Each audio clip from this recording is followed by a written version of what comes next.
तुम पहचानते हो मुझे पर जानते नहीं, तुमने सुना है मेरे बारे में पर मुझसे नहीं। હું ડોક્ટર ઉર્વેશ ચૌહાણ, સાયકોલોજીસ્ટ અને થેરાપિસ્ટ, આ વાતોને એક અલગ દ્રષ્ટિકોણથી આપની સમક્ષ મૂકવા માટે આવ્યો છું. અમારી પ્રેક્ટિસમાં ઘણા બધા લોકો ને અમે બહુ જ નજીકથી આ બધી વસ્તુઓને સમજતા જોયા છે કે કોઈ વાત કરે ને તો એ પહેલેથી જ પૂર્વગ્રહથી જજ કરી લે કે હા, આ વ્યક્તિ તો આવો જ છે.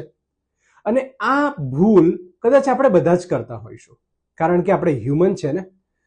હું આ વાતને એટલું જ જણાવવા માંગીશ કે જ્યારે આપણે કોઈની વાતોમાં આવી જઈએ છીએ ને ત્યારે એની સારી બાબતોને આપણે નજરઅંદાજ કરી દઈએ છીએ. આ બધી જ બાબતોને જો આપણે રોકવી હોય ને તો 3 વાતો ઉપર ધ્યાન રાખવાની ખાસ જરૂર છે. એક, કોઈને એટલા પણ આઈડલ ન માનો કે એ જે બધી વાતો કહે છે ને એ બધી જ સાચી છે. બીજું, માની લો, એના કરતાં થોડુંક જાણી પણ લો. અને હા, એની ત્રીજી, આ વાતોને સમજી લો અને એમાંથી કંઈક એવી સારી વાતો જ્યારે તમે કોઈ નવા વ્યક્તિને મળો છો ને ત્યારે ઓપનનેસની સાથે સારી વાતો તરફ પણ દ્રષ્ટિકોણ ચોક્કસ રાખજો.